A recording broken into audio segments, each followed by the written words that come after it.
Contrary to the rumors that you've heard, I was not born in a manger. I was actually born on Krypton and sent here to save the planet Earth. We cannot continue to rely only on our military in order to achieve the national security objectives that we've set.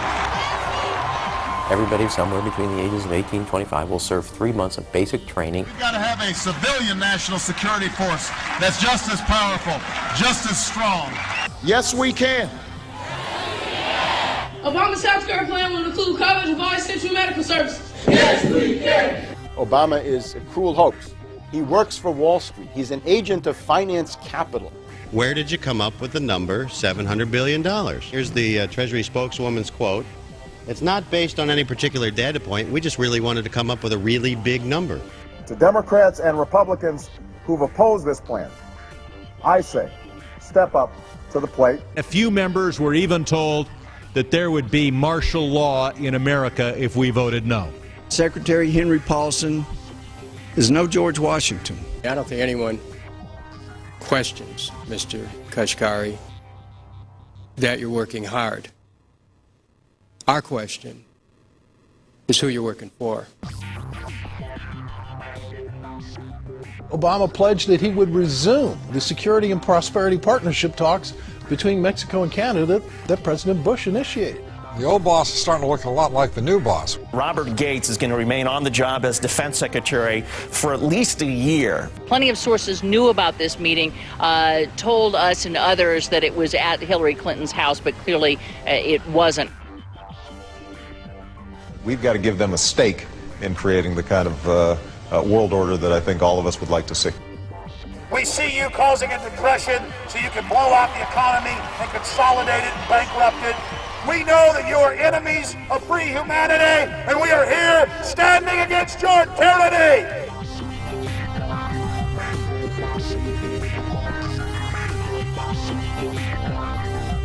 The Obama deception. The truth strikes back.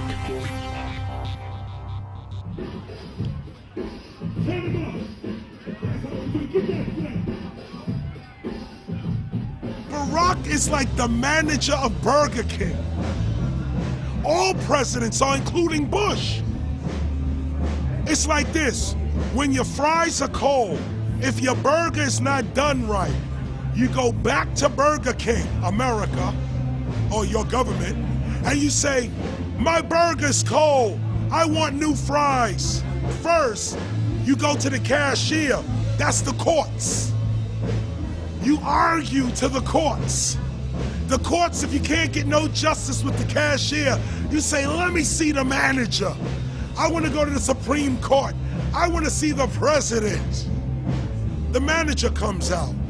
Hi, what can I do for you?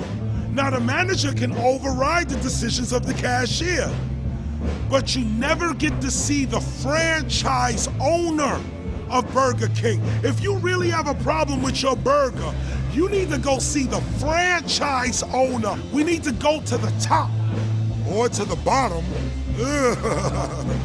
We need to go to where the real architecture of government is. And it's not in a president, it's in a global scheme. Politics in America today is identical to pro wrestling. And what I mean by that is, in front of the cameras and the public, we all hate each other. I'm going to kick my opponent's butt. I'm going to whale him from here to high water and beat the crap out of him.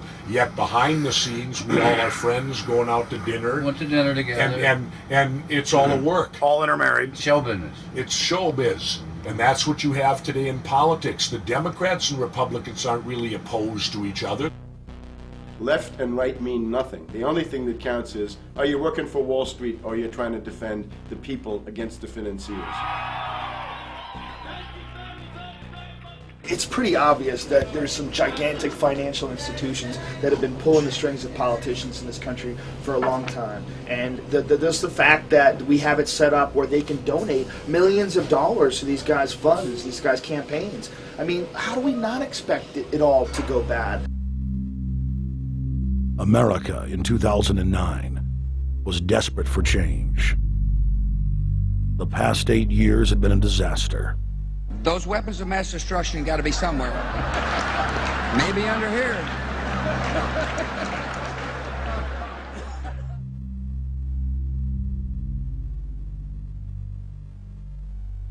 George W. Bush, who had claimed to be a conservative, had tripled the size of the federal government, shredded the Constitution, and destroyed the image of the United States worldwide. Nope, no weapons over there. Endless wars, over 1 million dead Iraqis, and more than 5,000 dead U.S. troops. The Patriot Act, warrantless domestic wiretapping and spying, the end of Posse Comitatus, the rise of the treasonous North American Union, a deepening recession sliding towards total economic collapse. These factors and other abuses had the American people in a state of panic for their future and the very existence of the United States. The elite were in trouble. The people were beginning to see through their facade, past their front man, and to the ruling elite behind the throne. For the first time in U.S. history, both parties were universally hated. Congress had a 9% approval rating. The globalist agenda had stalled. And then, onto the scene came a man who promised change. Change we could all believe in. Barack H. Obama promised to end the war and bring our troops home fast. He pledged to uphold the Constitution and to stop the federal government from spying on the American people. Candidate Obama told American workers that he was going to get them out of NAFTA and GATT, and he's already breaking those promises. In this film, we will prove that Obama says one thing and does another, and that he works for the very same elite interests that Bush served, the very interest engineering the financial collapse and formation of a dictatorial world government. This film is not about left or right. It is nonpartisan. Our past documentary films are among some of the most damning indictments of George W. Bush and his administration that have ever been made. If humanity has any hope of effecting real change for the better, it will not come from the Madison Avenue false reality makers who have cast Barack Obama as the savior of the world. To alter our course from tyranny to liberty, to defeat the corrupt elite, we must get past the puppets and confront the real power structure of the planet. Now we can see a new world coming into view. A world in which there is the very real prospect of a new world order. Webster Griffin Tarpley is an accomplished geopolitical analyst and historian. Among his scholarly works are the unauthorized biographies of George Herbert Walker Bush and Barack Hussein Obama. Since Bush the elder made his speech at the United Nations back in September of 1990 talking about the New World Order, I think I've become confused about what's actually going on in the world. The New World Order is a more palatable name for the Anglo-American world empire. It's the planetary domination of London, New York, Washington over the rest of the world. It's hard to get people to join that or think they have a part in it if you call it the Anglo-American world empire. If you call it the New World Order, then people in India or someplace like that or the European Union might think, well, there's something in that for us too. But that's not what it is. It's the Anglo-American New World Order. It's really the old world order. It's the British Empire morphing into the American Empire. The U.S.-British world empire is what you're going to get. Combines of powerful men have always battled with each other over the levers of power. Gerald Celente is recognized as one of the world's foremost trends forecasters and is the founder of the Trends Research Institute. People that are knowledgeable know that the fight that this country has been waging since its inception is for the central bankers not to take over the country. And that's why people like Andrew Jackson were elected. And that's why people revere people like Thomas Jefferson and others. The takeover's happened, and it's a corporate takeover. Agents of the Bank of England attempted to assassinate President Andrew Jackson on multiple occasions because of his resistance against a private central bank being set up in the United States. And it was something that Abraham Lincoln warned. And this is, by the way, why I believe he was assassinated. This is the Lincoln quote. "The money powers prey upon the nation in times of peace and conspire against it in times of adversity. It is more despotic than monarchy, more insolent than autocracy, more selfish than bureaucracy. I see in the near future a crisis approaching that unnerves me and causes me to tremble for the safety of my country. Corporations have been enthroned. An era of corruption will follow, and the money power of the country will endeavor to prolong its reign by working upon the prejudices of the people until the wealth is aggregated in a few hands and the republic is destroyed." Wall Street has killed Main Street. So I know how unpopular it is to be seen as helping banks right now, especially when everyone is suffering in part from their bad decisions. I promise you, I get it. Up until about the Kennedy assassination and the beginning of the war in Vietnam, the United States is a very powerful engine for world progress. It's the assassinations, the Kennedy assassination, and the others in the 1960s, the beginning of the Vietnam War, and the beginning of the absolute domination of the Wall Street Group over every other interest. Nobody else counts except the Wall Street money masters. That has now made the United States into no longer a force for progress, but something very different, often a force for destruction in the world. The military-industrial complex has taken over the country along with the Wall Street gang. If you look also at the people that Obama has put on his appointments list, it's all Wall Street. It's government of Wall Street, by Wall Street, and for Wall Street. There's nobody from heavy industry. There's nobody from the auto sector, nobody from Silicon Valley, nobody from big oil, nobody from defense, no labor, no women, no retirees, no small business, nothing. It's pure Wall Street. The only people who have a voice in Obama's councils are Wall Street finance oligarchs. That's all there is. Nobody else counts for anything under Obama. It's the most extreme Wall Street administration we've ever had. Before his death, President Woodrow Wilson apologized to the public, regretting that he had been deceived by a group of international bankers and the country's financial system had fallen into their iron grip via the Federal Reserve Act of 1913.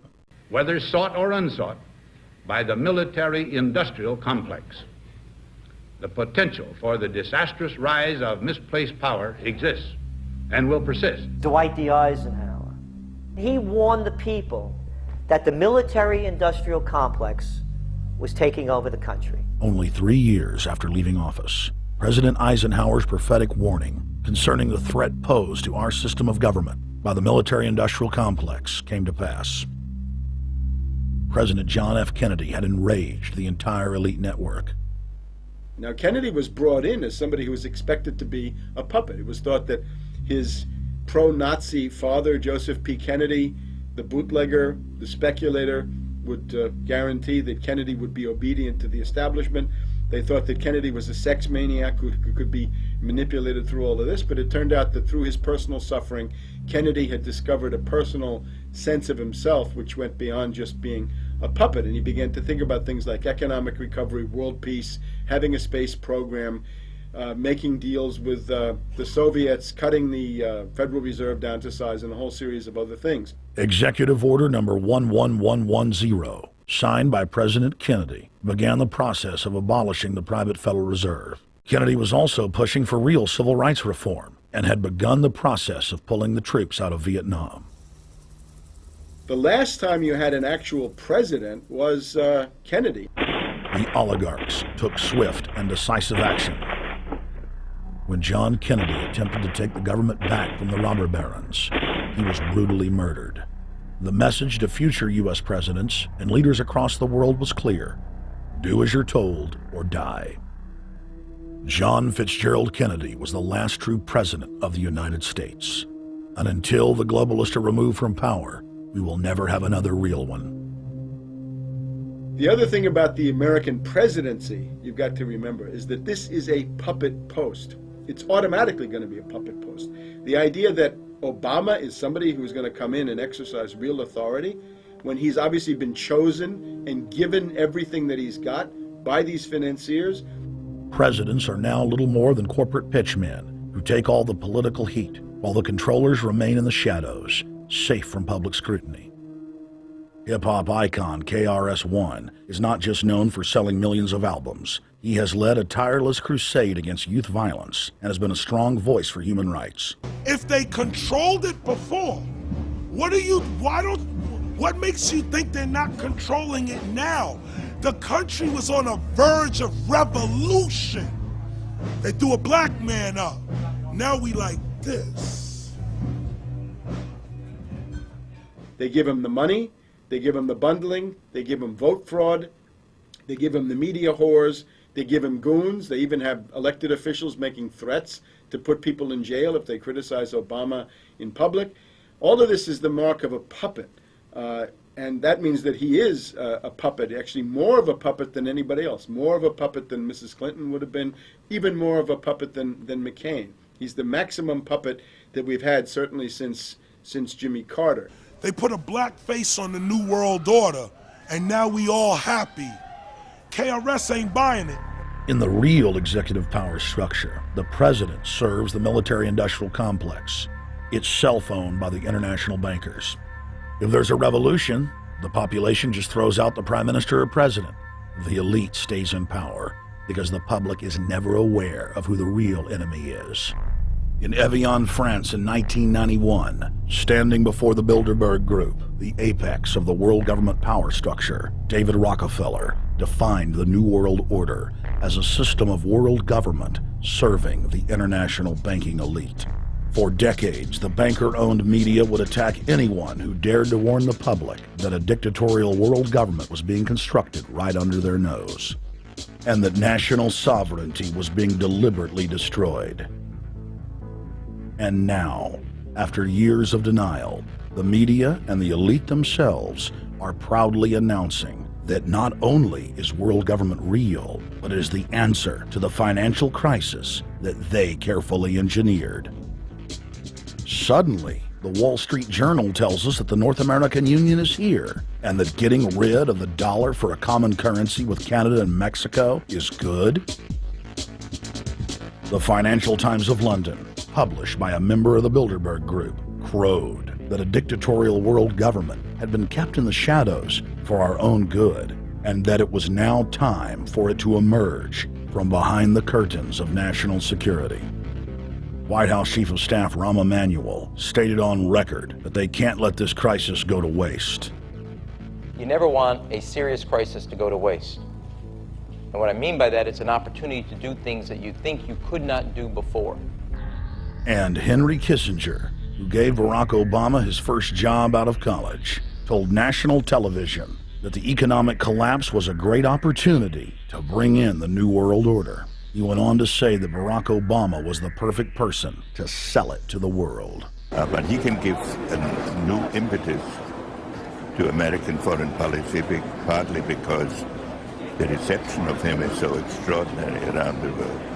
I think his task will be to develop an overall strategy for America in this period when really a new world order can be created. It's a great opportunity. It isn't just a crisis. In June of 2006, our team traveled to Ottawa, Canada, to gather intelligence on the shadow government's agenda for the coming years. I think that's the Queen. Investigative journalist and best-selling author Daniel Estulin had been tracking the Bilderberg Group for more than 16 years. His moles inside Bilderberg informed him that the elite were planning to first run the price of gas up to $150 a barrel, unimaginable in 2006.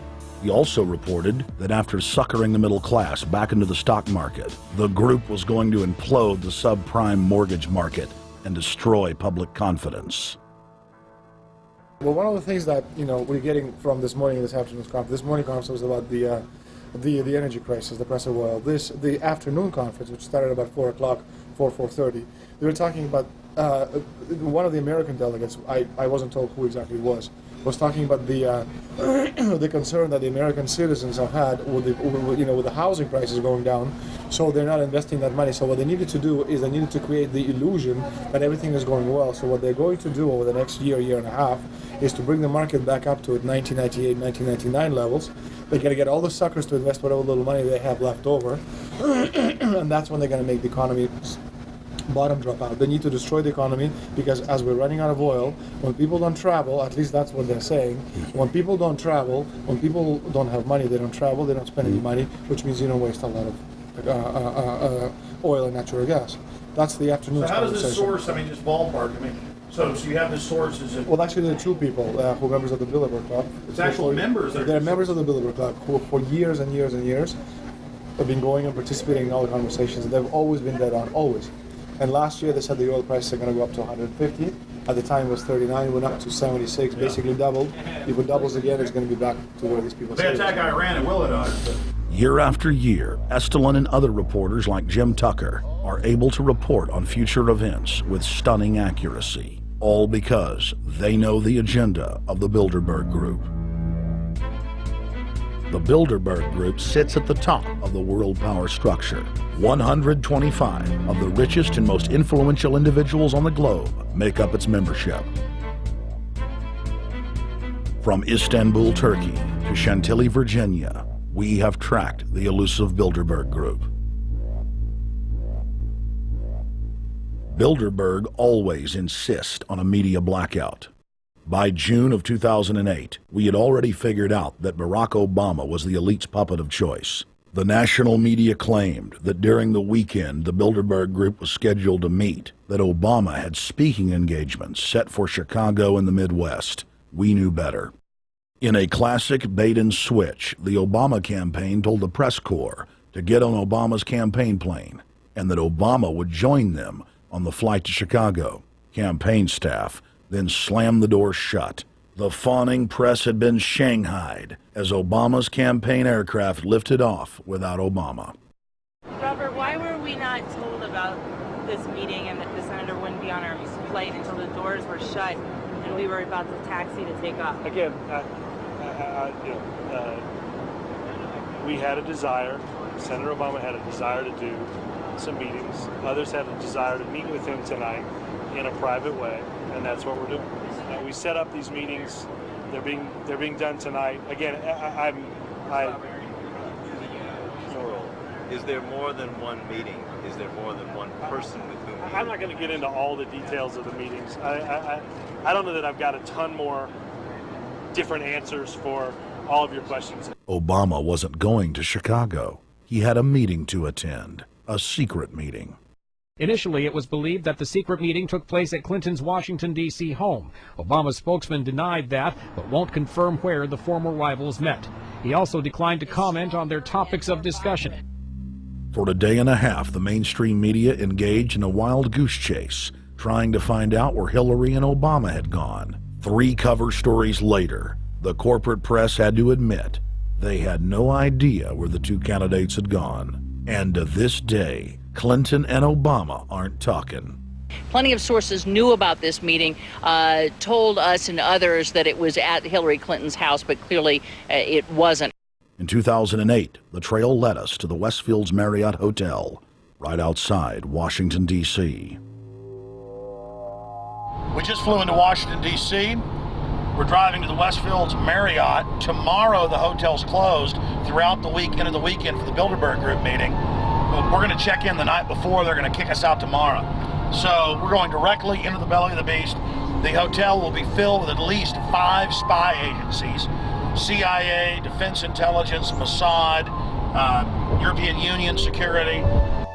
We checked into the Westfields Marriott 48 hours before hotel guests were scheduled to be thrown out ahead of the annual meeting. The building was nestled in the heart of the military-industrial complex, with the National Reconnaissance Office and Raytheon just a stone's throw away.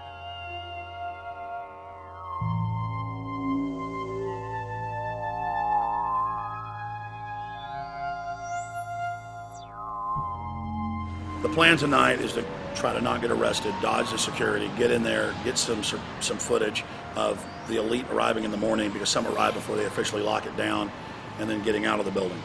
That's our plan. I'm also going to be getting a call by a international syndicated radio show, Coast to Coast AM with George Norrie, and all week he's getting briefings from me every night about things as they develop.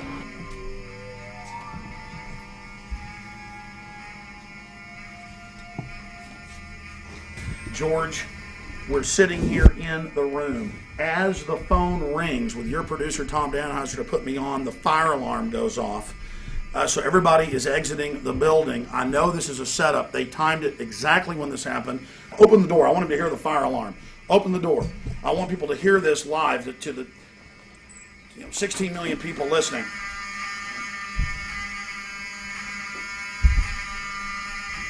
George, do you hear that? Now, they're going to use this as an excuse. The Westfields Marriott, right outside D.C. in Chantilly, they want to use this to flush us out of here. They're very upset. Everybody that covers Bilderberg, I was detained 2 years ago, interrogated, screamed at. They said Bilderberg was upset about me, wanted to stop us. This is guaranteed. Everywhere we go, we're followed. We have another hotel across town as a base of operations. They were there questioning us, getting in our faces. We're being followed everywhere. I need everybody's support right now. I pray to God they don't try to set me up. They may have tried to concoct this as some way to say, look, they didn't leave during a fire drill, assessing me knowing I would stay and do the interview. But again, the moment the phone rang with Tom Danheiser, the moment the phone rang, the guys answered it, I'm standing there, the alarm goes off. It's going off right now. The guests are exiting the hotel out there. Of course, there's no fire. This is just absolutely insane. I noticed, too, that there was over 100 security people here today, but tonight we got back and it was a total ghost town, and this is what's insane.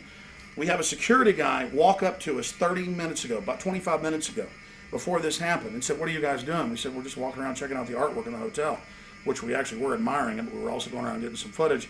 And they said, "Well, no cameras allowed." We said, "Fine." And then he said, "Yeah, we had somebody do a fire alarm a few weeks ago, and me and Rob, my camera guy, were going, why is he telling us about a fire alarm?" I forgot that part, George. These bastards have done this. I don't know how. They're planning to try to set us up or something, but this is incredible. We are here in the middle of this right now, George.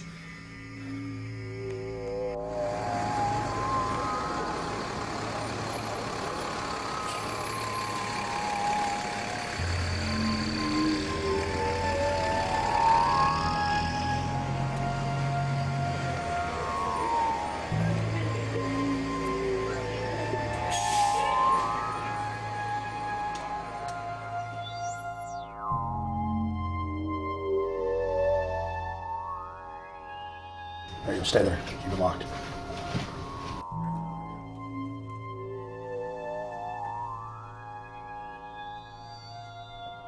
Let's go. Let's get out of here now, Richard. Don't screw around anymore. We got out of here on exactly the right time. Is this the way out? Yeah.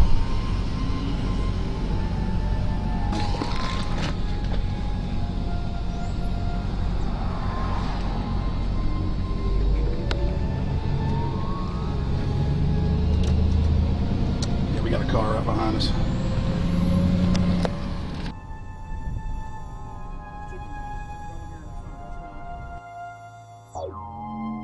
You've made about, what, 5 turns and 6 turns, the same car's following us?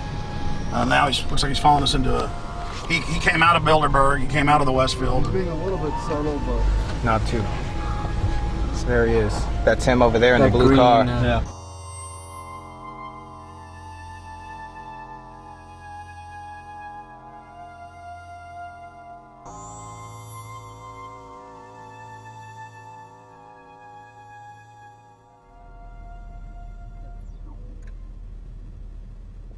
We're headed back to the Marriott here in Chantilly, Virginia, the scene of Bilderberg 2008. We successfully infiltrated the last day and a half inside, got out with some great stuff. We've been tailed, and now we're going back to cover the dignitaries, the elitists, as they arrive. And right now is the prime time for them to start arriving for the next 3 or 4 hours. We took about a 30-minute break. I'm sure we missed a few, but it doesn't matter. Because we've got scores of people that just organically are listeners, info warriors that are out here taking action.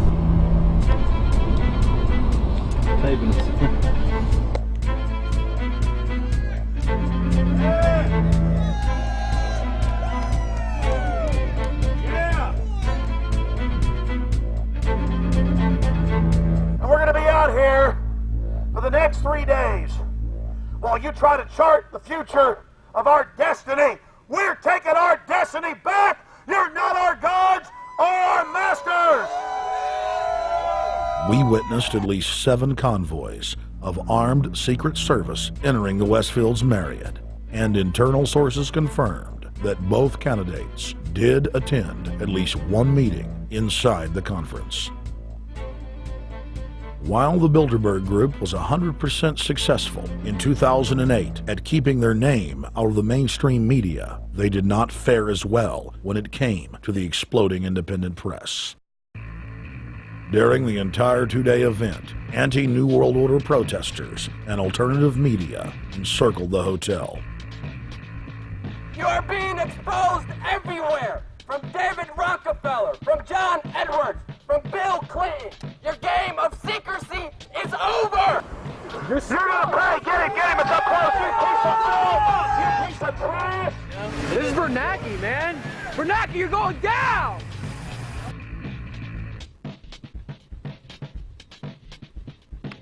Obama, we know you're here, Obama. You cleared your schedule for the next 3 days. We know you're in Virginia. Arch criminals! New World Order scum! We are not your slave scum! Brave Americans came from all over the United States and bullhorned the main conference hall at close range as the global power brokers schemed inside. You are criminals! You control the central bank, you control the currency, and you're turning our beautiful country and world into a nightmare! The global elite are desperate to keep their organizational meetings a secret. They are keenly aware that if the population discovers that policy is being developed covertly by powerful special interest, the people will revolt. It is our duty to expose these criminals. It's a criminal act under federal law for federal officials to have private meetings to discuss world policy with non-federal workers. So everybody from the State Department, Treasury Department, White House, Defense Department, and others who show up, as they always do, they're committing a criminal act simply by being here to attend a secret meeting with officials from other countries to discuss U.S. policy in the world. So literally it's a criminal act. And every newspaper, every broadcaster has a patriotic duty to expose these scum and the evil they project. The election primaries served as a great diversion, while the true future course of the nation was being set behind closed doors. You've got, obviously, the Bilderberger Group, founded by the former Nazi Prince Bernhard of Holland. You've got the Trilateral Commission, founded by David Rockefeller's Zbigniew Brzezinski. They're the ones who ran the Carter administration. Everybody in the Carter administration, from Carter and Mondale and Volcker and Brzezinski, were all members of the Trilateral Commission. Founding member of rap sensation Public Enemy, Professor Griff, gave us his view of the Obama phenomenon. Barack Obama's been given a pass by the Blue Bloods. He's been given the okay by certain secret societies for them to let him in. I truly believe imperialism and fascism needs a facelift. And that facelift is going to have to be black. And the reason why I believe that, simply because I think they're trying to go into Africa. Well, they're already in Africa. But they want to totally control all the natural minerals that they're going to need to carry themselves into the 21st, 22nd, and 23rd centuries. You follow me? So I think they have to go through a phase of galvanizing the masses of dark-skinned people that truly believe that change needs to come, but the change that they're talking about is not necessarily change for the better as far as the masses of the people. It's probably a better change for them. It's not going to change for us, the little man on the totem pole. And no one looks at the agenda. Long as he positions himself right, have the right tie on, have the right smile, repeats the slogans over and over and drives it home, the average American is just going to swallow it hook, line, and sinker. And we don't even know what the agenda is. Writing in his 1964 book, With No Apologies, Senator Barry Goldwater said, The Trilateral Commission is intended to be the vehicle for multinational consolidation of the commercial and banking interest by seizing control of the political government of the United States. The Trilateral Commission represents a skillful, coordinated effort to seize control and consolidate the four centers of power: political, monetary, intellectual, and ecclesiastical. What the Trilateral Commission intends is to create a worldwide economic power superior to the political governments of the nation-states involved. As managers and creators of the system, they will rule the future. Bilderberg issues executive decisions and prime directives to its subdirectorates for implementation. The Trilateral Commission takes the Bilderberg Group agenda and executes it through regional roundtable groups throughout Europe, Asia, and the Americas. The Council on Foreign Relations serves as the managing roundtable group in the United States sector. The Council on Foreign Relations has dominated every administration since the days of FDR. The way in which they make policy and rule is that they are a polycentric oligarchical system. You have to be a finance oligarch. Remember, this is not a society ruled by generals, not by priests, not by bureaucrats, not by demagogues, none of those, but by bankers. Bankers rule, and the bankers set up these institutions. They set up things modeled on the Royal Institute for International Affairs, Chatham House, and the Milner Round Table of the period right after the Boer War, so even before World War I. You had the British setting up these round tables, institutes with publications and conferences, and this is how they make policy. Upon Obama's inauguration, members of the Bilderberg Group, Trilateral Commission, and CFR flooded into every position of power in the executive branch, replacing Trilateral Commission and CFR members who previously filled the positions during the Bush administration. When you look at the U.S. ruling class, you'd have to say that they're a really pathetic bunch of failures and bunglers. They are a miserable excuse for a ruling class. And that's one of the big problems we have, is you go from Clinton to Bush to Obama. What stays the same is the ruling elite that gives these puppets the orders that they act on.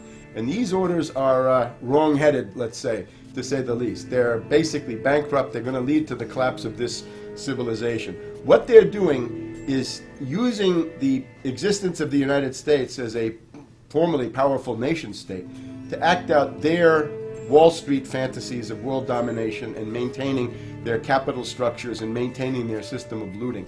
And this can't be done.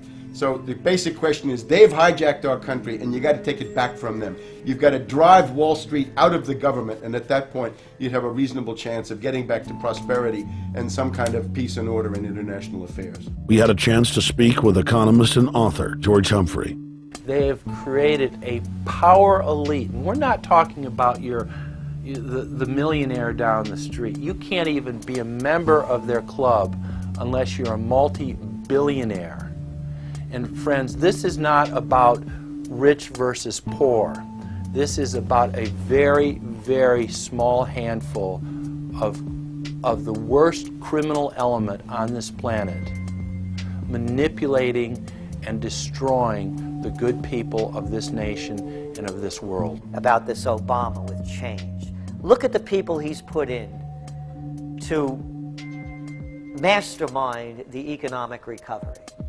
Larry Summers. I love it. Every time they talk about Larry Summers, he's always brilliant. He's another brilliant one. He's the one that helped dismantle the Glass-Steagall Act, the banking act that was put in place in the 1930s, so the banks couldn't become the banksters that they become. In the 1990s, you had the beginning of the derivatives bubble, thanks to people like Alan Greenspan, Rubin, Summers, a lot of the people who are now back in the Obama administration. And the derivatives, I think, are the centerpiece of this entire problem today. These are the same people. Geithner from the Treasury Department. Could you imagine that? Now we have the U.S. Treasury Secretary, who also is a Robert Rubin protege of the Larry Summers Group, that dismantled Glass-Steagall and broke apart the regulations that would have prohibited the banks and brokerages from becoming these criminals. He was the former president of the New York Federal Reserve. And now he's our Treasury Secretary? And as we all know, the Federal Reserve is as federal as Federal Express. It's a private bank. And now we've put this guy in charge of it? I mean, Wall Street has hijacked Washington in broad daylight. Every single one of his appointments support the status quo. Every one of his appointments are there to screw the American people. Every single one of his appointments are people who are working to bring down the Republic and the Constitution of this country. Secretary of the Treasury, Timothy Geithner, Bilderberg Group and Trilateral Commission member. Secretary of State, Hillary Clinton, is a Bilderberg and CFR member. She is also married to Trilateral Commission member William Jefferson Clinton. Ambassador to the United Nations, Susan Rice, Trilateral Commission. National Security Advisor General James L. Jones, Bilderberg, Trilateral Commission, and CFR. Deputy National Security Advisor Thomas Donilon, Trilateral Commission, CFR. Special State Department Envoy Henry Kissinger, Bilderberg Group, Trilateral Commission, and CFR. Chairman, Economic Recovery Committee, Paul Volcker, Bilderberg Group, Trilateral Commission, Council on Foreign Relations. The Director of National Intelligence, Admiral Dennis C. Blair, Bilderberg Group, Trilateral Commission, CFR. Secretary of Defense Robert Gates, Bilderberg Group, Trilateral Commission, CFR. Deputy Secretary of State, James Steinberg, Bilderberg Group, Trilateral Commission, CFR. State Department Special Envoy Richard Haas, Bilderberg Group, Trilateral Commission, and President of the CFR. Obama Presidential Advisor Alan Greenspan, Bilderberg Group, Trilateral Commission, CFR. State Department Special Envoy Richard C. Holbrooke, Bilderberg, Trilateral, CFR. And the list goes on and on. Even if Barack Obama were the most wonderful person in the world, he was groomed and brought to power by the global elite to carry out their agenda. Humanity must look past Obama and realize that presidents come and go, but the shadow government and their program of global enslavement continues. How could people be so stupid and gullible to believe a bunch of political people? So people who voted for Obama were trying to express, I think, first of all, something worthwhile. The hatred for Bush, Cheney, the neocons, the desire to punish the Republicans for their adventures, their police state, and their economic depression. The second question was on the economy. People felt that Bush was selling them down the river into a world depression. He is, of course, the new Herbert Hoover in that regard, so they were trying to get something different from that. The tragedy, of course, is, and this is really why Obama was groomed and prepared over a period of almost 30 years now, that Obama is there to frustrate and to deceive all of those hopes. Obama is a cruel hoax. He's a bogus sham. He's an absolute denial of everything that you'd expect from an American president. It is very disturbing to see well-meaning people falling for high-tech propaganda over and over again. It happened after 9/11. The American people en masse were swept into a mob psychology, irrationally throwing their common sense to the wind and doing whatever the administration told them to. The general public eventually caught on to the fact that George W. Bush was a deceitful thug and that the economy was in free fall. In the midst of it all, Barack Obama was there, speaking out against the abuse of the people at the hands of the establishment. With the election of Barack Obama, the world rejoiced that the United States was no longer in the hands of madmen. But unfortunately for humanity, this was another vicious fraud. I want to like the guy. He speaks gently, he's intelligent, he seems to be a man of peace. He is just as charismatic as they come. But you know what? Is that a tree is really, really measured by the quality of its fruit. And when you kind of put away all the flowery words, when you put away all the rhetoric, when you put away all the rock and roll music, What he does is what's important for the people of this country, starting with the truth. Obama is notoriously a liar. He promised that he would get out of Iraq, I think within 16 months at some point. We had Samantha Power telling the Scotsman that he wouldn't be bound by those promises, and sure enough, he's now not going to be bound by those promises. Obama pledged in hundreds of speeches and interviews that within 6 months of being elected, he was going to bring our troops home from Iraq.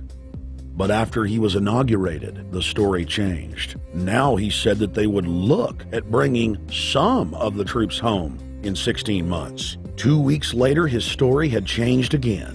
Now the administration would look at bringing the troops home in 23 months. Well, Obama's already fudging. He's fudged since day one in this election, where he first said we're getting out. Well, now it's a timetable, and now it's da-da-da, because they're getting to him. They're understanding that, and he ain't going to be able to get him out because people more powerful than him got us in. When he first ran, remember, he was going to take the troops out. I get in there, troops come home. Day one. There is no military solution in Iraq, and there never was. I will begin to remove our troops from Iraq immediately. And then that went to 16 months. And now he's going to add, they're saying, another 30,000 or more troops to Afghanistan. Next, he sent 30,000 more Marines to Afghanistan, doubling the total number of forces in the crosshairs. Barack then announced that he was going to move missile systems into Eastern Europe to encircle Russia.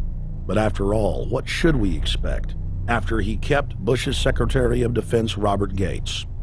The outcome of this policy is if you're constantly meddling near the Russian borders with these fascist creeps, IMF NATO agents like Yushchenko of Ukraine or Saakashvili of Georgia, or these Kaczynski twins in Poland, or various collections of people in Latvia, Lithuania, Estonia, you're tied to these gangsters, and if they decide to start a war, that rapidly escalates into thermonuclear World War III. This is worse than the neocons. Bush and Cheney never got as far as Brzezinski, Soros, and the other people running Obama. Barack Obama swore that he would vote to repeal the Patriot Act, but then he voted for its reauthorization. Obama decried the Bush administration's illegal warrantless wiretapping of the American people. Then he voted to legalize it.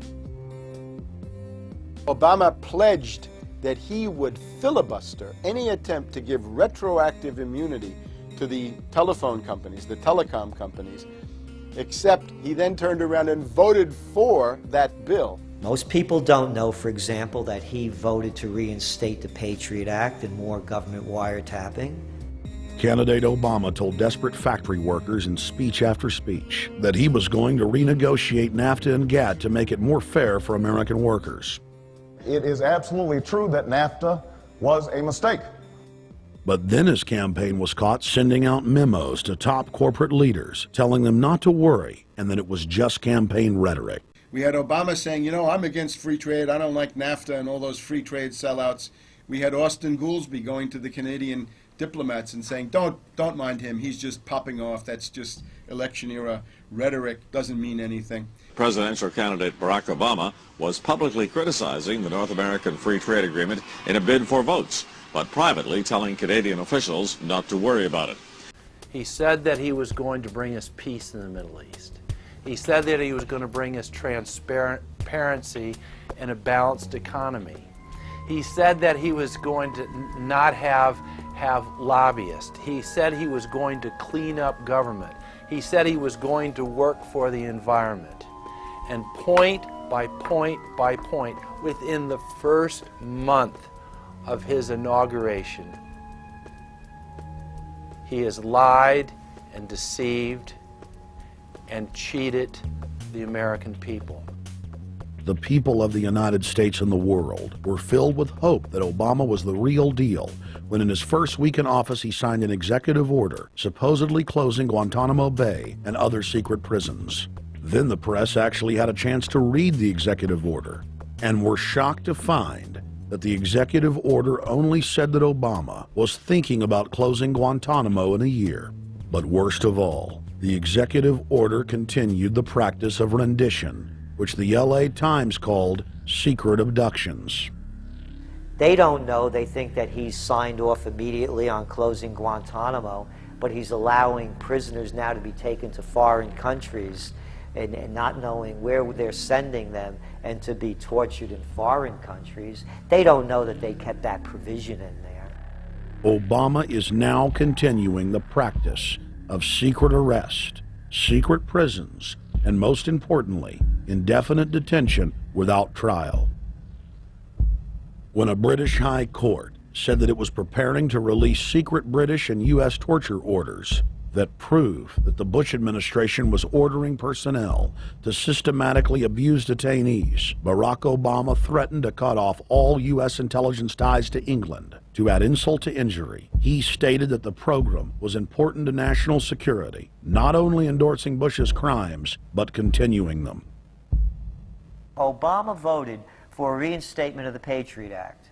And by his early deeds already, again, as we saw with the issues of retention, he's willing to send people that have been charged with nothing to be tortured to so-called get the truth out of them.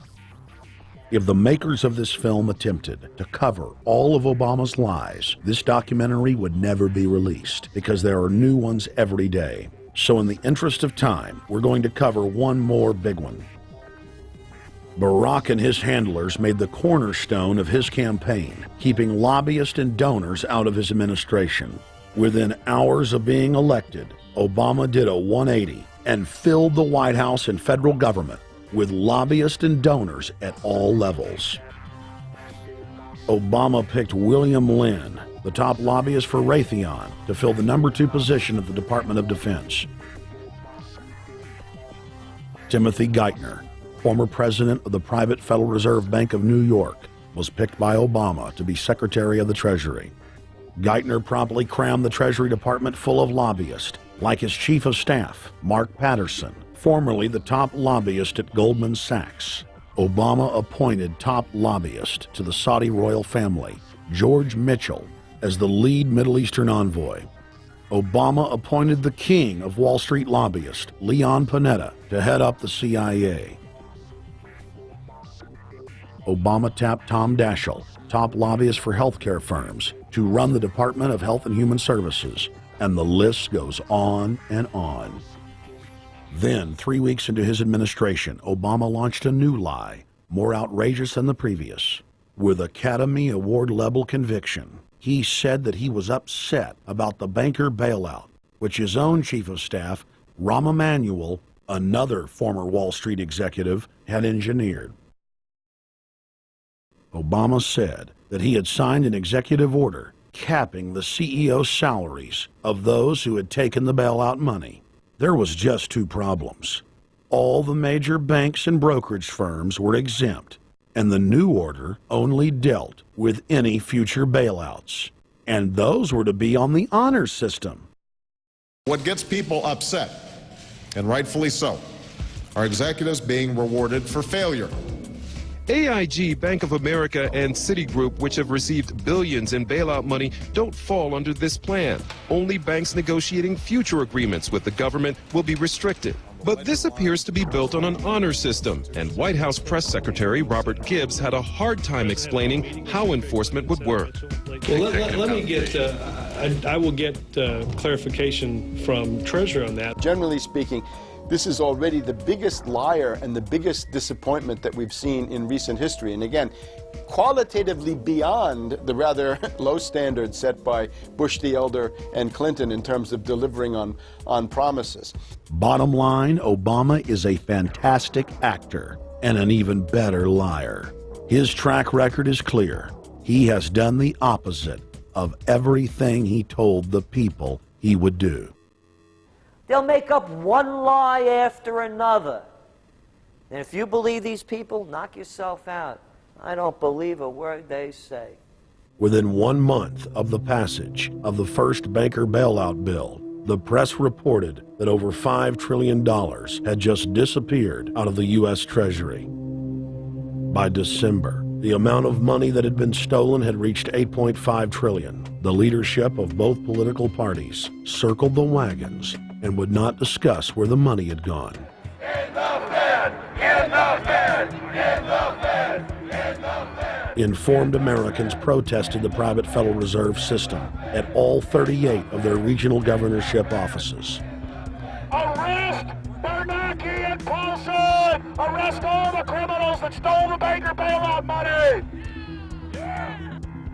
It was refreshing to see people standing up against the real power structure, not being distracted by the elite's frontmen like George W. Bush and Barack Obama. We traveled to Dallas, Texas to cover We the People taking on the real enemy. Hey, I want to talk to the workers up there on the parapet. The ones smoking cigarettes and just jump back. You're with the American people, we know that. But understand, ask the workers inside. You're not in a federal government building. You're in a private Federal Reserve that uses that name as a fraud. That'd be like if my first name was Federal Reserve Jones. I'm still not the federal government. I'm not a federal agency. But if I said my name was Federal Reserve, I could go out and pay off politicians and get them to allow me to get into power so I could issue the currency and credit, and then I could buy up the world. That's what these criminals have done. A lot of people think that the Federal Reserve is already part of the government. They're not. It's controlled by cliques of unelected, unaccountable bankers meeting in secret. Most of these people have never even been through the formality of a Senate hearing or a Senate confirmation. They claim that they're part of the U.S. government. They masquerade as if they were part of the U.S. government. But in reality, this is a purely private operation. Jackals, hyenas, raptors, all of them loyal, not to the American people, but to the Wall Street banks, which is where most of them come from. Everyone is pointing to Barack right now, President Obama, as saying, you got to get the economy together. You got to get the economy together. When in fact, the president has very little to do with the economy. It's the Federal Reserve Chairman that at least sets the policy. That's a privately owned company, the Federal Reserve Bank. They set the agenda. These guys are masquerading as a federal institution. They are a private banking consortium, and this is their front, their holding company. The Federal Reserve is not federal. It's a front for a private banking cartel. That's on record in congressional testimony, and they're the ones orchestrating the economic collapse we're seeing right now, so that's why we're here. While at the In the Fed rally outside the Federal Reserve Bank in Dallas, Texas, we spoke with Ron Paul's brother, Wayne Paul. 1913, the Federal Reserve Act was passed, floor of the House, where 3 members of Congress were on the floor. At that time, they only needed a majority of votes to pass it. So in 1913, the Federal Reserve Act was passed. 20 years later, 1933, under Roosevelt, the United States was declared bankrupt. And in 1933, the Federal Reserve Private Bank says, okay, USA, what are you going to pledge as collateral on the debt you owe me? What happened by 1936? Does anybody know? We instituted Social Security system, and you and I and our children and our children's children were pledged as collateral on the debt of our government to the Federal Reserve. And that's where we're at today. It took 20 years to make this country bankrupt, and since then, our government has operated under emergency powers of our government. It is not the president that makes the decision in this country. It's the Secretary of Treasury who turns around and is put in there by the Federal Reserve to manage the bankruptcy. We've been in bankruptcy ever since. So to print $700 billion and to give it away, how do they get away with it? The manager of the bankruptcy is told by the Federal Reserve this is the way to go. That's where we're at today. Yes, we should point out, Congressman Ron Paul now has a huge amount of sponsors for a bill in the House of Representatives to abolish the private Federal Reserve crime syndicate. In 1913, the money power of the country was taken away from the people. By constitutional privilege, it belongs with the Congress, but it was given up in the Federal Reserve Act. The Federal Reserve is no more federal than Federal Express, but yet it has the power to determine the direction of use of money in our economy. If we could take that power back and put the Federal Reserve under Treasury, we start to be in a position of being able to control monetary policy on behalf of the United States people. The Federal Reserve is totally private, and Alan Greenspan 2 weeks ago on PBS on Lair NewsHour said on record that they are above the law, the Congress, the President, everyone. No court can do anything. We run America. What is the proper relationship, what should be the proper relationship between a chairman of the Fed and a president of the United States? Well, first of all, the Federal Reserve is an independent agency, and that means basically that there is no other agency of government which can overrule actions that we take. So long as that is in place and there is no evidence that the administration or the Congress or anybody else is requesting that we do things other than what we think is the appropriate thing, then what the relationships are don't frankly matter. Notice what Greenspan is saying. Greenspan is saying the Federal Reserve is beyond the law. And in reality, they are in practice beyond the law. Nobody, as far as I know, has ever audited the Federal Reserve. One of the first things we ought to do when we nationalize the Fed is go in there and find out the audit. Who stole money? Who engaged in corruption? There's a whole series of people going back to Volcker, to Greenspan, to Bernanke, and so forth. Think of the arrogance of private group of banks that have bankrupted the nation by design so they can repo the country. A private group of banks that loaned us our own money back are telling us they're above the law. You are not above the law, criminals. No one is above the law. No one is above the law, and the private Federal Reserve sure as hell isn't either.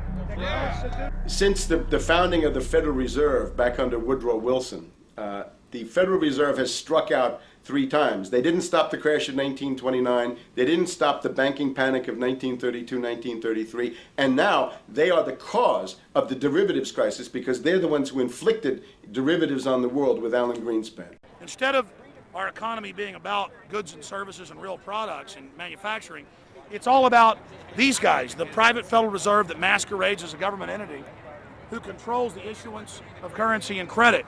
They're the ones that have cut off the liquidity in the market. They told us have a debt-based economy. Then they cut it off once they get us under their thumb and implode the economy so they can consolidate it. And that's what they're doing right now. I mean, it's in their own documents, it's in their own statements. They claim, give us unlimited power, give us trillions of dollars of the banker bailout bill that's already $5 trillion, not $850 billion as they say. And we'll get the economy going, but they're hoarding the money and buying up other banks that aren't part of the Federal Reserve, buying up insurance companies, buying up roads, infrastructures, media empires, defense contractors.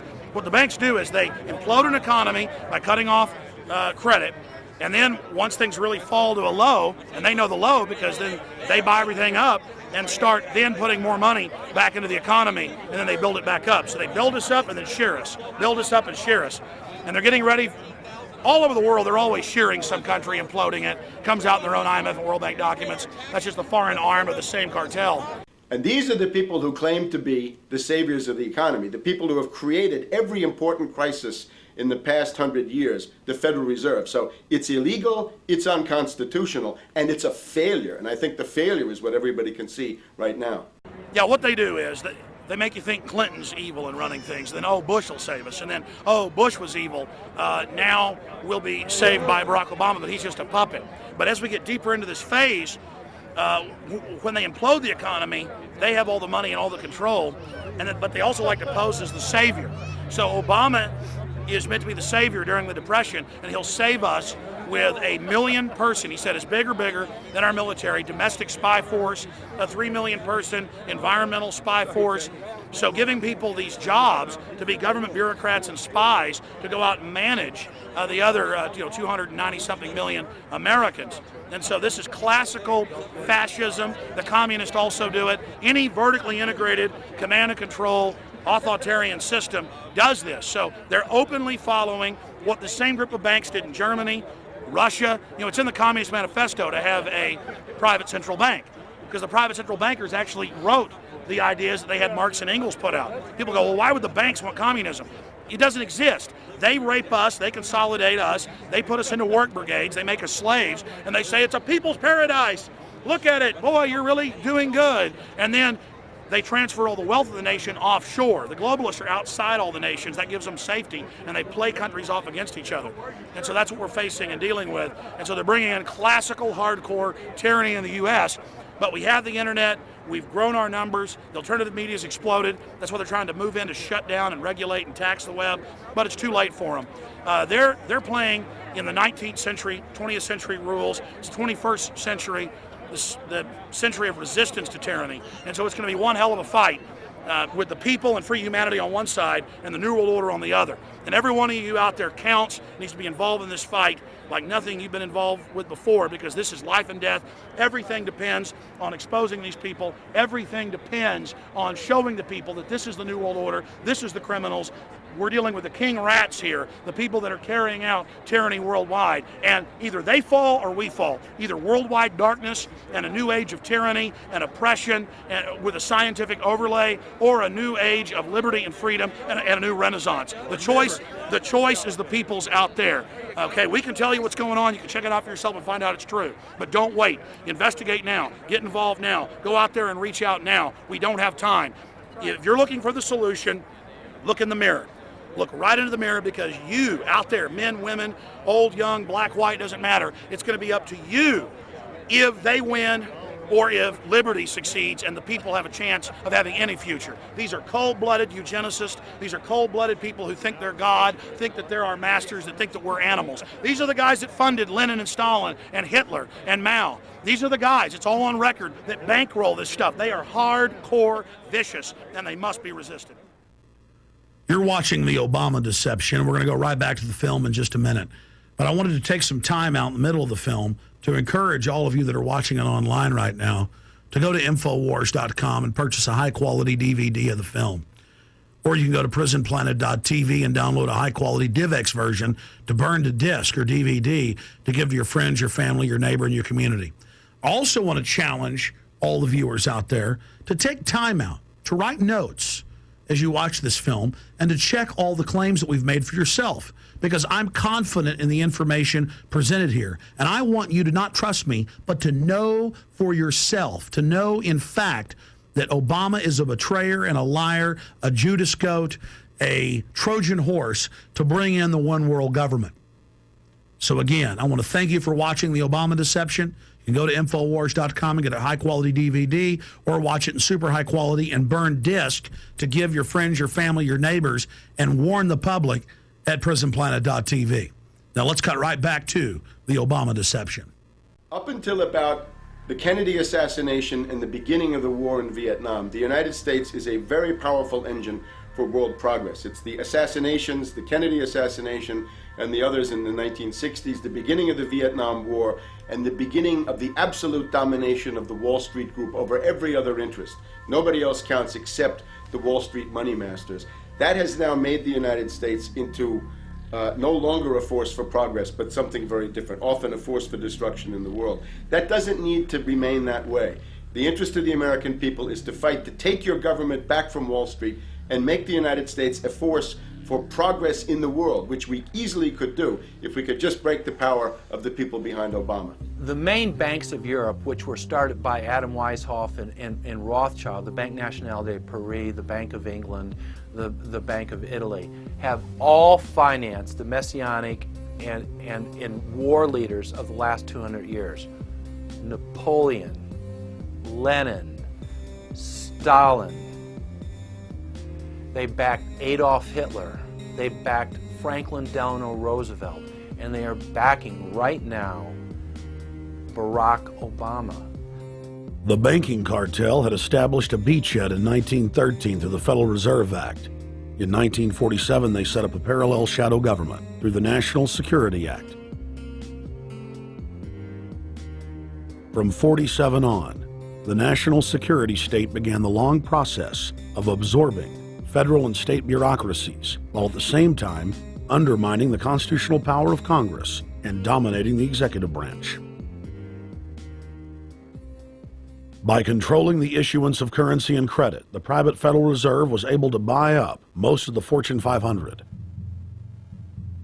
And if a company wouldn't sell, the bankers would unleash federal regulators to run them out of business.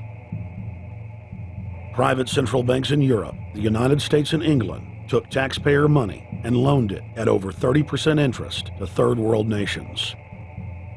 The bankers would then bribe the leaders of those countries not to pay back the loans. Their third world puppets would sign agreements stating that when the country defaulted, the banks would be given all the natural resources and infrastructure of the once sovereign lands.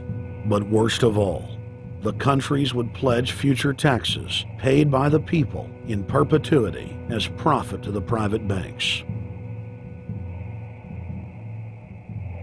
By the year 2000, there were few nations that had not fallen to the designs of the money power. The globalists were now ready to start their final phase of world government takeover, the destruction of the Western nations' economies. To carry out their final takeover, they first removed banking regulations like the Glass-Steagall Act in the late 1990s. This allowed their front companies to issue unlimited credit to the world and to set up colossal Ponzi schemes, the likes of which the world had never seen. The scams were advertised by the controlled corporate media as completely legitimate. Because of the fantastic returns, private investors, corporations, state and local governments invested heavily. They had taken the bait, hook, line, and sinker. To destroy confidence, in late 2007, the bankers themselves began to badmouth the scams they had created. Next, the central bankers cut off the tsunami of fiat money that they had been using to pump up the bubble. When Congress and the public refused to write the finance oligarchs a blank check, the bankers began to engage in financial terrorism. They said that the world would go into another Great Depression unless their demands were met, further destroying confidence. The stock market instantly had its biggest one-day loss in history, but even that wasn't enough to force Congress to capitulate to the offshore banks. Senator Inhofe of Oklahoma and Congressman Brad Sherman of California, amongst others, told the world that the entire Congress had been threatened with martial law by the White House and the Treasury Department if they didn't pass the so-called banker bailout bill. The only way they can pass this bill is by creating and sustaining a panic atmosphere. That atmosphere is not justified. Many of us were told in private conversations that if we voted against this bill on Monday, that the sky would fall, the market would drop 2,000 or 3,000 points the first day, another couple thousand the second day, and a few members were even told that there would be martial law in America if we voted no. That's what I call fear-mongering. Unjustified. The final version of the bill was kept secret from the Congress until minutes before the vote on October 3, 2008. The Federal Reserve had promised total transparency, that every dime would be accounted for. To Democrats and Republicans who've opposed this plan, I say, step up to the plate. Let's do what's right for the country at this time, because the time to act is now. To prevent the possibility of a crisis turning into a catastrophe. After its passage, the public learned with horror that the bill was really a financial coup d'etat by Wall Street. The bill didn't just give $700 billion to the banks. It was a blank check. And as of February 2009, $9.7 trillion has disappeared into a black hole. Within 24 hours of its passage, Secretary of Treasury Henry Paulson said they were no longer going to use the money to unfreeze the mortgage market by buying bad debt. We went to Congress. Illiquid assets look like the way to go. As the situation worsened, the facts change. I will never apologize for changing an approach or strategy when the facts change. Paulson has, in the meantime, admitted that the subprime mortgage crisis is not the cause, really, of the breakdown of the entire world banking system and the bankruptcy of most of the banks in London and in Wall Street. He said, oh, we're going to buy up toxic assets, but we're not going to worry about subprime mortgages. What he's talking about is derivatives. Derivatives are the center of the crisis. He went on to say that where the money was going was a secret. I believe that banking institutions are more dangerous to our liberties than standing armies.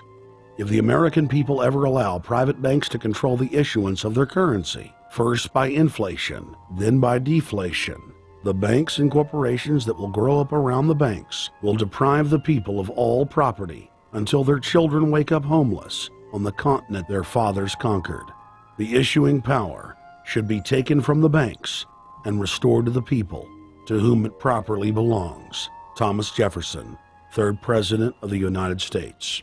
Secretary Paulson came in with the Vice President and Fed Chairman Bernanke and made all these assurances that there was absolutely a critical, immediate need to get rid of the corrosive derivative products, all the different names for this, ubiquitous, sub-S, retraded credit default swap, blah, blah, blah, blah. Okay? But they talked about them as though they knew what the hell they were. You got the money and you immediately said, what items, what auction?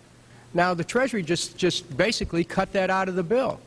And what we have here is a situation where banks are hoarding the money that they're getting from the TARP. They're using the money to purchase other banks. And all of a sudden, the Treasury sent a signal to the banks, forget about it. We're going to give you the money that you want, and you do what you want with it. Unless you direct it specifically, it's not going to happen. I don't think anyone questions, Mr. Kashkari, that you're working hard. Our question is who you're working for. Throughout its passage, President Bush and Senator Obama worked in tandem to get Congress to pass the bill without even having time to read it, despite the fact that in major polls, 98% of the American people were against the bill. The leadership in both parties were for it. And I really want to commend Barack Obama, because as we were involved in the this and that and different provisions of the bill to persuade people, he really gave them confidence that this was the right decision for the American people, even though it wasn't, in our view, a great bill for them to vote on. I want to take a particular moment to also thank an individual who's not here, and that is Barack Obama, who made numerous calls not only to all of us, but to members of our caucus, and helped us gather the votes on the Democratic side to pass this legislation. Bank heads then bragged to the press that they were hoarding the bailout money and using it to buy up smaller, healthy banks and insurance companies. Their plan was working like a charm. Next, the central bankers loaned the federal government back $787 billion of our own money at interest for President Obama's so-called stimulus package.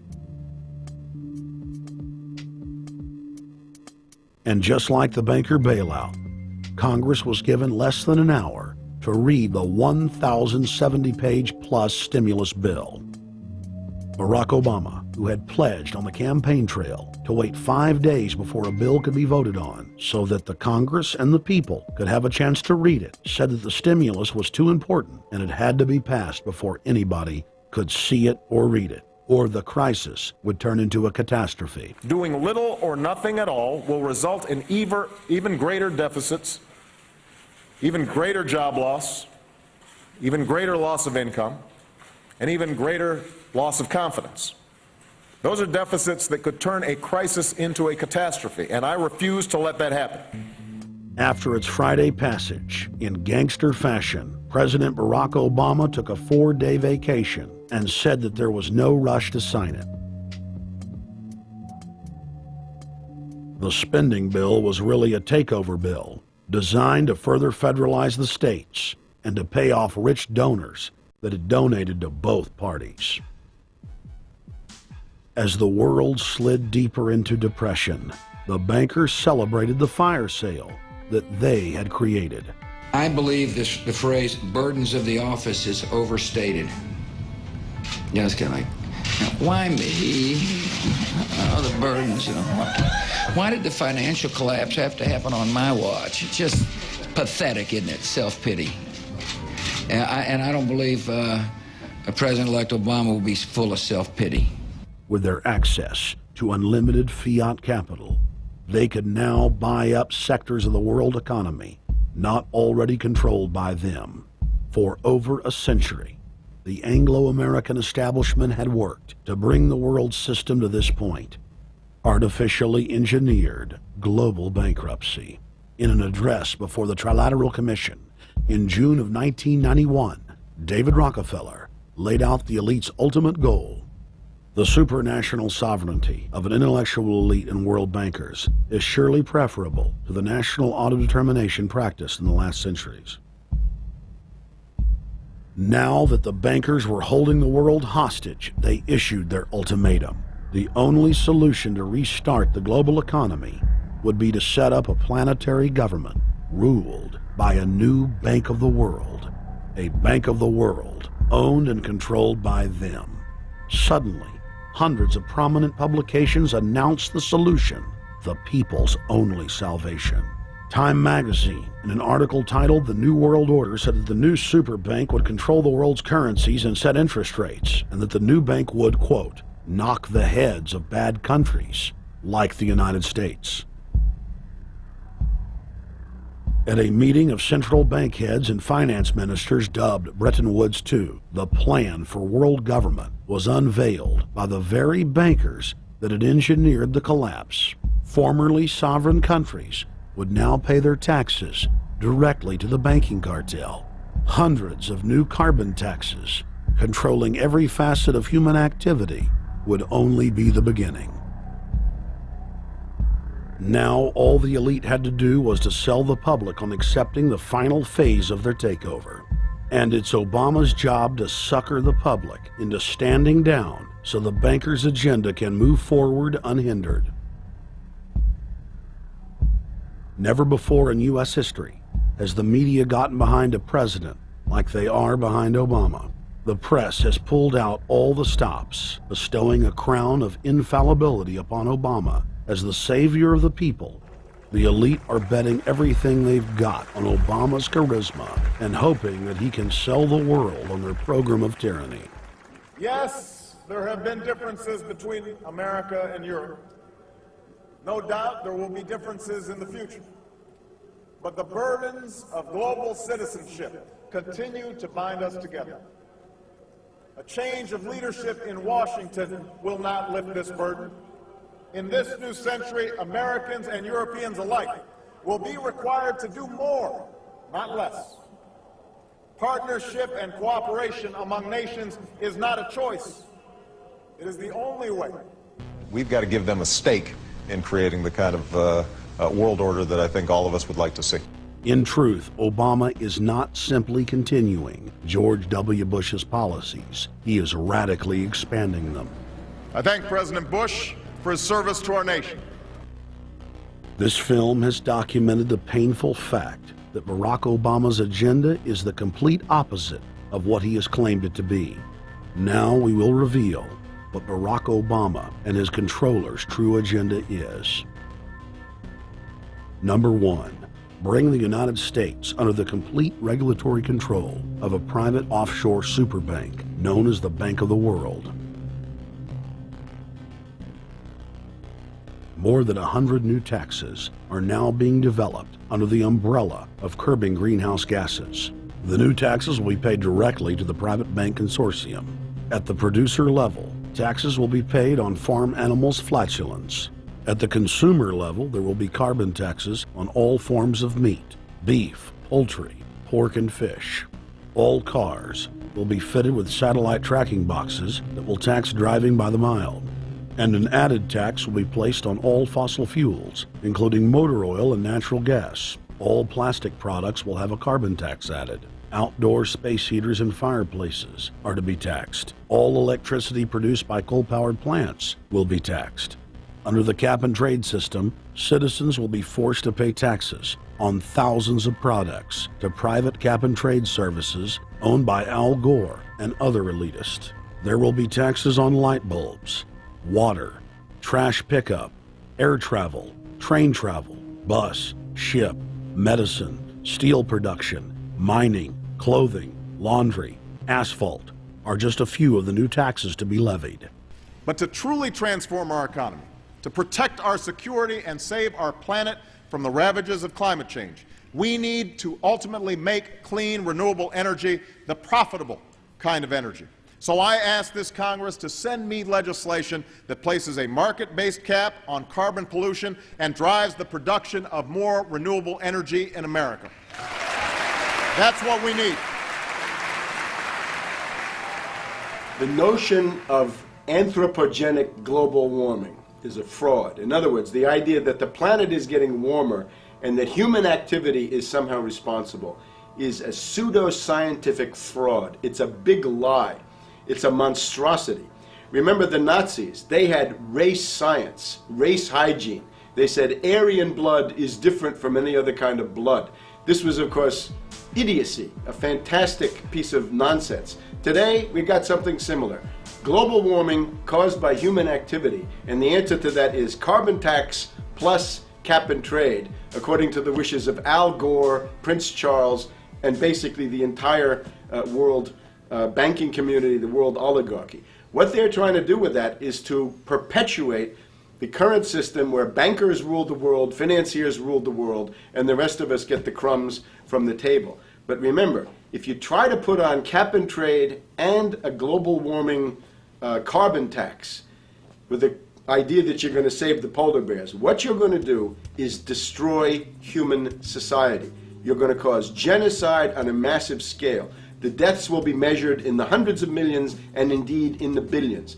Just the idea of global warming means that there'll be no development for Africa, no development for the poorer parts of Southeast Asia, and no world economic recovery of any kind ever in our entire lifetime. So it's important to expose and fight the pseudo-scientific fraud of global warming.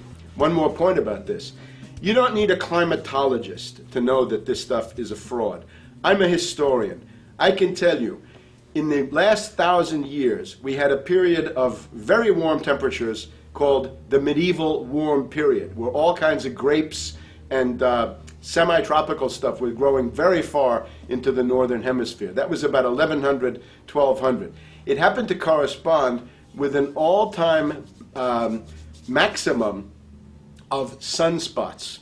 Right now, we can say that we're going into another maximum period where there'll be some warming, but we're well within the limits of the medieval warm period.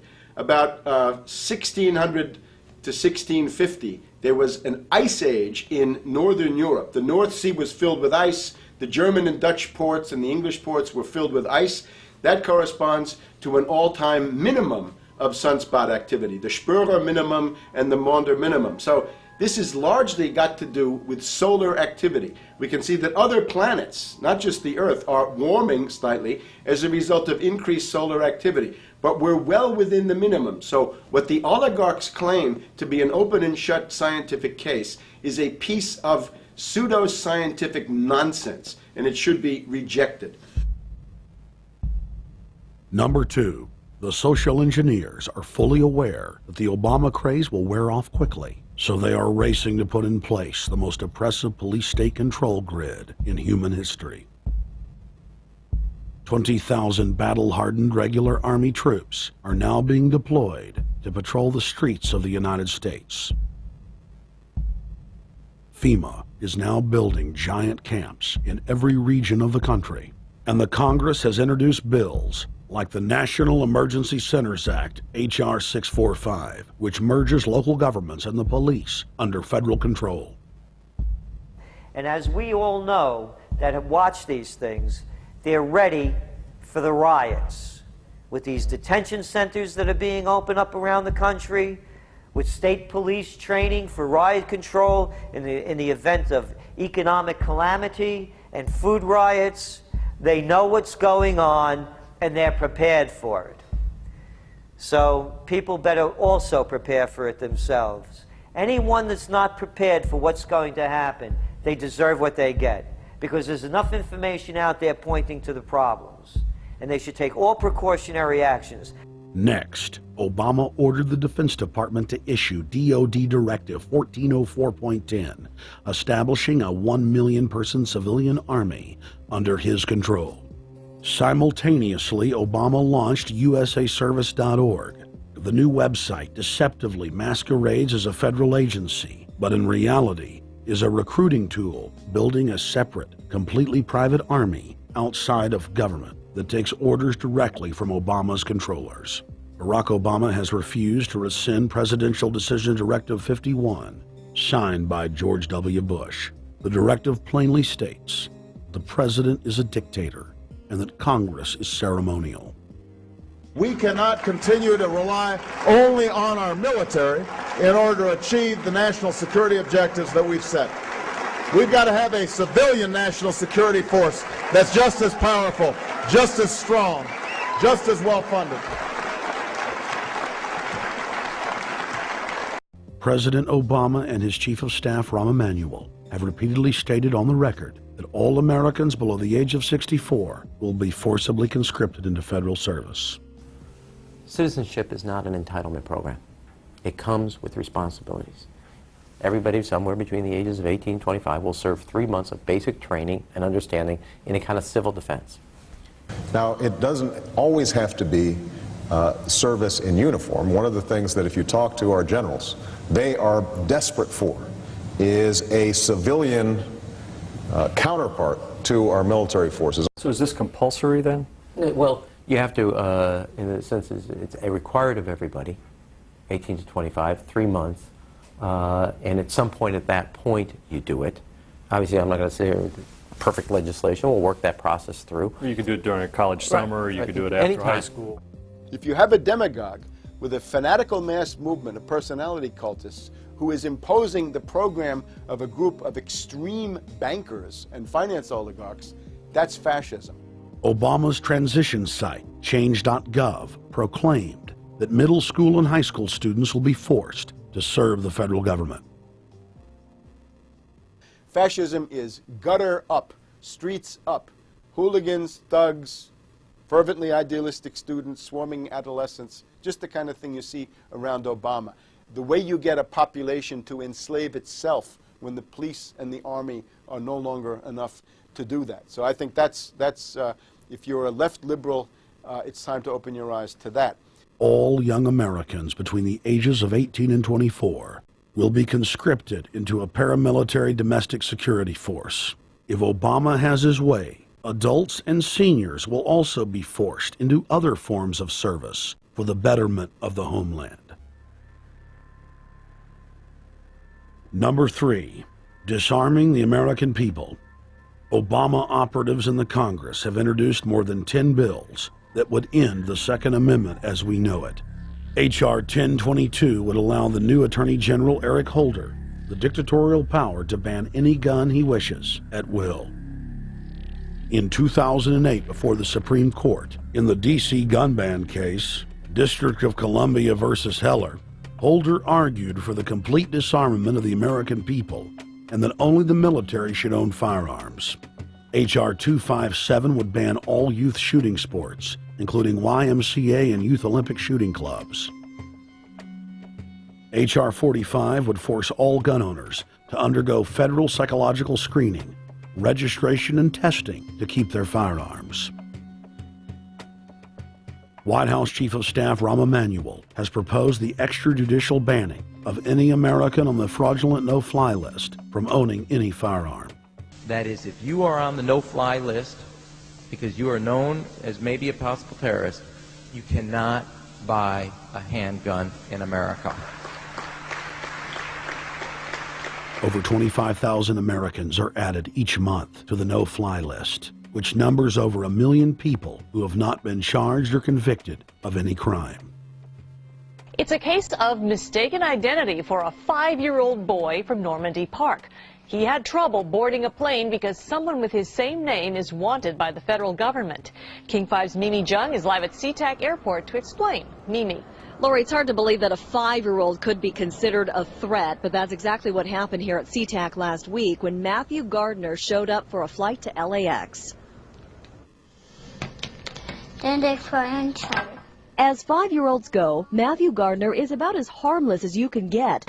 But when he and his mom checked in for their flight at SeaTac last week, Matthew was considered the criminal. If you're on that no-fly list, your access to the right to bear arms is canceled because you're not part of the American family. You don't deserve that right. There is no right for you if you're on that terrorist list. And even though this Matthew Gardner is only in kindergarten, TSA workers still conducted a full-blown search. They searched all of our belongings. They took everything apart piece by piece. Nadia Counter says it wasn't easy being treated as a possible threat to national security. I picked up my child to give him a hug and tell him, it's okay, we're doing fine. And they reported to me that I was not allowed to touch him. He was a security risk, and they had to research me to make sure that I had not obtained any materials from him. Number 4, massive restrictions on the First Amendment guarantee of free speech. The President, Congress, and the FCC have announced plans to not only curtail speech on talk radio and newspapers, but to also regulate speech on the internet through the Orwellian-named Fairness Doctrine. The Obama machine is also pressuring Congress to pass draconian hate speech laws that will eviscerate the First Amendment. Number 5, they plan to further federalize health care so that the government can dictate what kind of care citizens receive.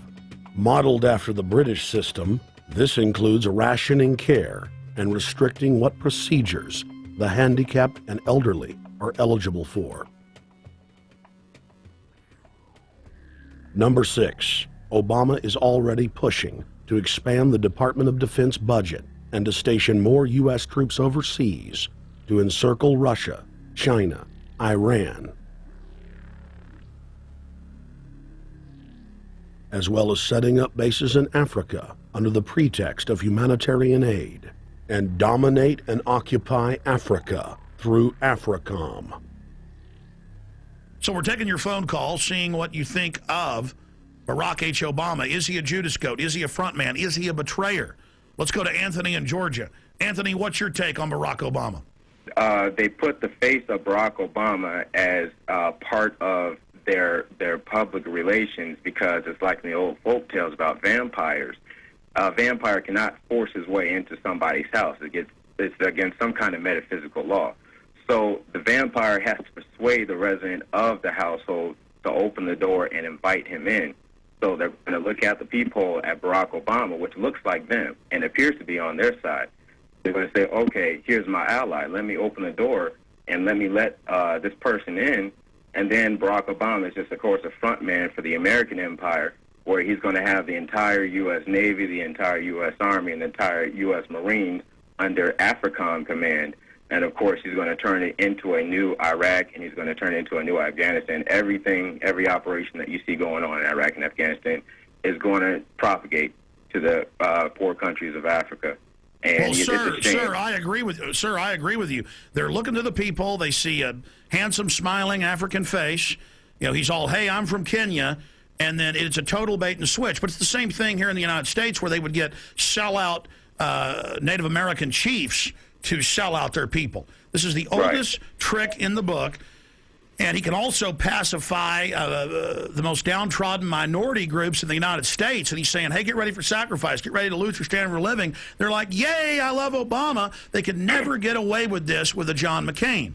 Obama basically does a couple of things. One is, again, this idea, kick the Chinese out of Africa. Kick them out of Sudan where they get oil. Kick them out of Zimbabwe where they get raw materials. Start a civil war in Congo, another big source of raw materials. Al-Qaeda, an arm of the U.S. intelligence community, is now active in Algeria, Tunisia, Morocco. You've got a destabilization going on in Kenya around Odinga. That's Obama's cousin.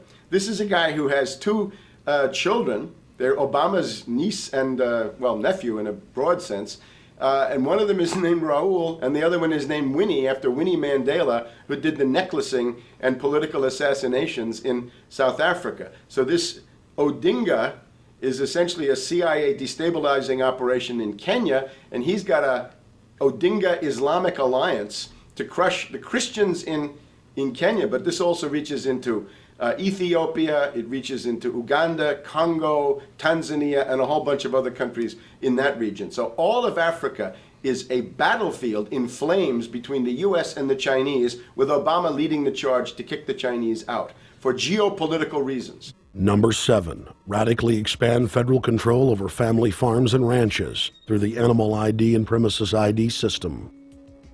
Number 8, accelerate the merger of the United States with Canada and Mexico under the Security and Prosperity Partnership.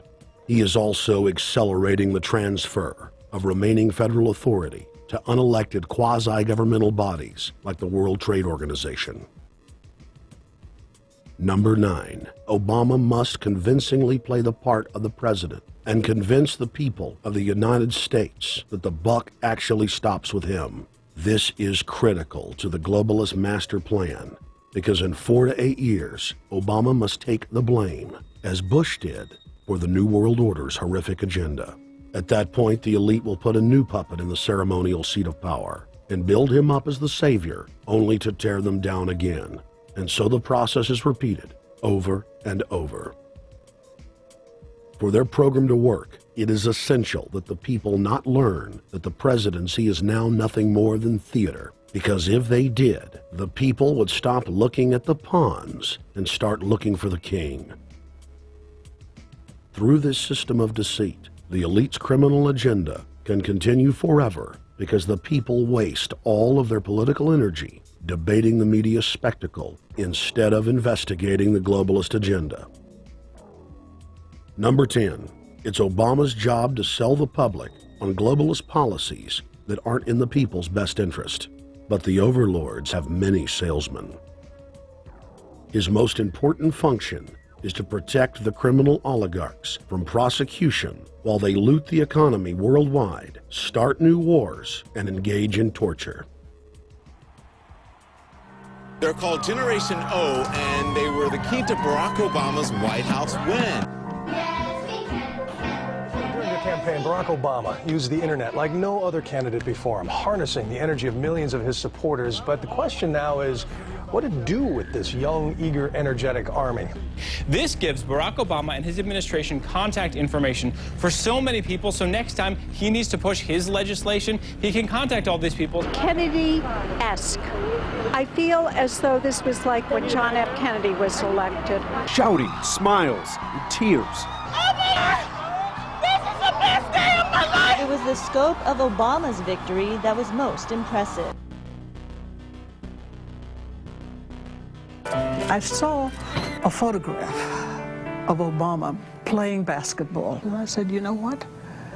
I see him as a leader, and that's the world that's in his hands. Own a piece of history, commemorating the day the world changed forever. His confident smile and kind eyes are an inspiration to us all. In summation, Barack Obama is a Madison Avenue created fad. All of the crazed Obama worship, being pushed by the corporate media, is scientifically designed to capture the public in a net of peer pressure mass euphoria. If the New World Order can just distract the public for a few more years, the elite can finish constructing their police state control grid. Now, a lot of times, we don't want to know the issue. Right. We don't want to know the issue. We feel, what do you call this thing where you get this false sense of gratification, but because a black man is in office, everything's going to be all right. No, everything's not going to be all right. Yeah. Until you look into the agenda and what the Democratic Party has been about, is about, and will be about, regardless if Barack Obama is the president or not. And that's real. Barack Obama is the perfect Trojan horse. He makes the people feel like they finally have a place at the table, even as he betrays them. I won't have to worry about paying my mortgage. Oh, it's such a blessing to see you, Mr. President. Thank you for taking time out of your day. Never in my life would think that this would ever happen. Sadly, many Obama supporters can't see what's right in front of their faces because they've already invested their very identity in this artificially created cult movement. Throughout history, it has happened over and over again. People turn their intellect over to cult of personality mass movements, and it's happening again. The evidence presented in this film is documented fact. And those that ignore what history has taught us do so at the peril of us all. As frightening as the information in this film is, there are many things we can do to stop the globalist agenda dead in its tracks. First, we expose the cult of Obama for what it is, a sad hoax. Next, realize that we are all being propagandized 24/7. Investigate all information for yourself, be it political parties, the media, or this film. Be aware of the tricks that the elite use, like the staging of false flag terror attacks and other crises. Rediscover the Constitution and Bill of Rights. Promote a culture of true liberty. There is a reason the internationalists are attempting to destroy the sovereignty of all 50 states. They know it is one of the biggest threats to their domination. The federal government has been completely hijacked by foreign interest, and more than 25 states have recognized this fact and are moving to block the New World Order at the state level by declaring their 10th Amendment powers. But most important of all, there is a huge awakening taking place in the United States and across the world against the globalist agenda.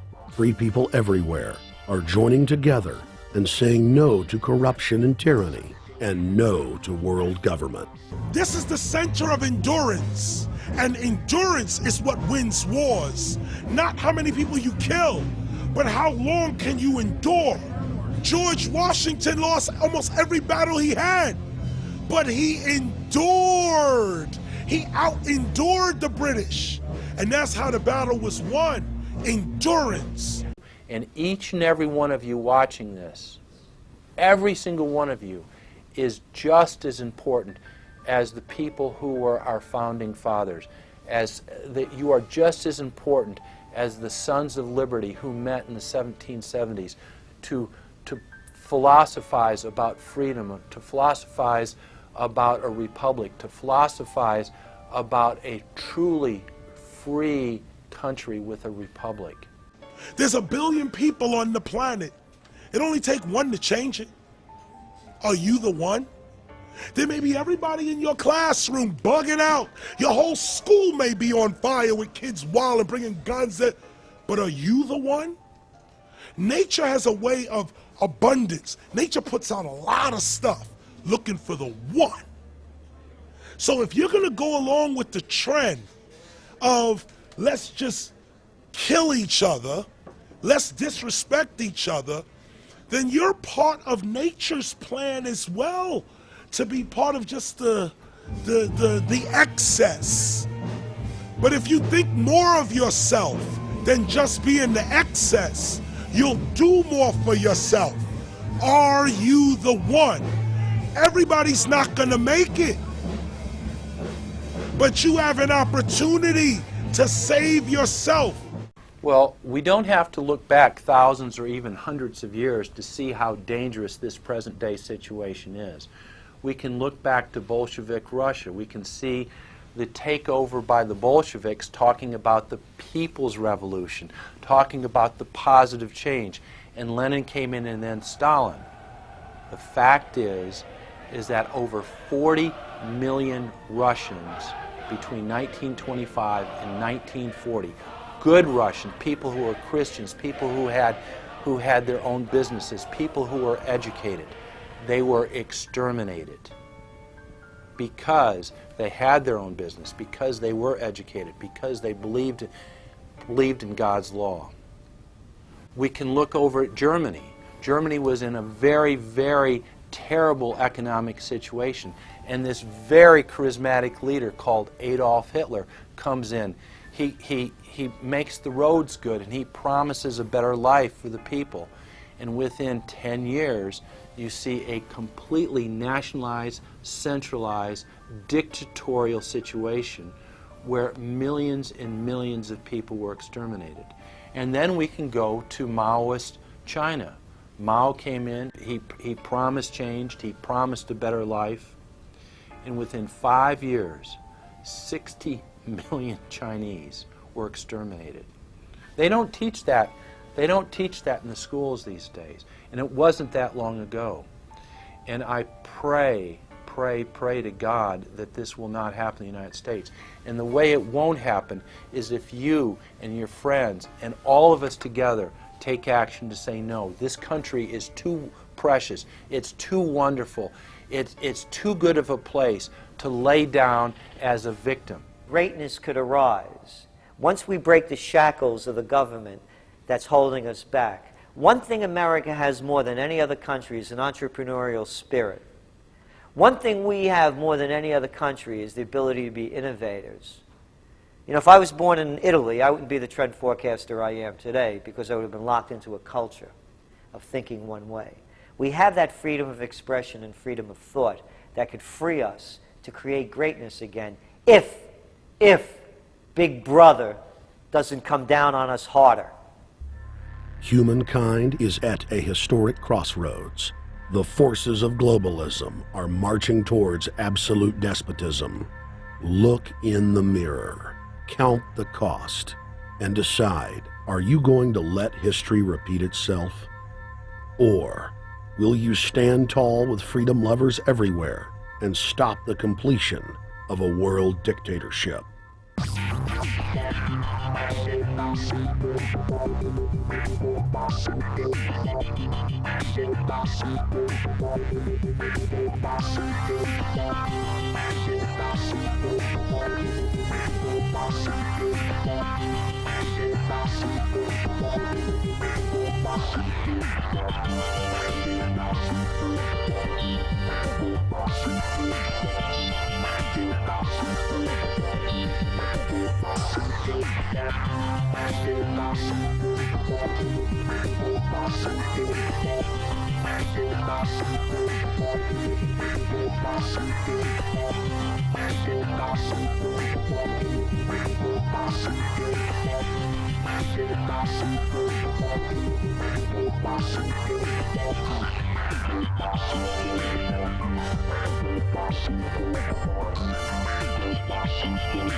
Thank you for watching The Obama Deception.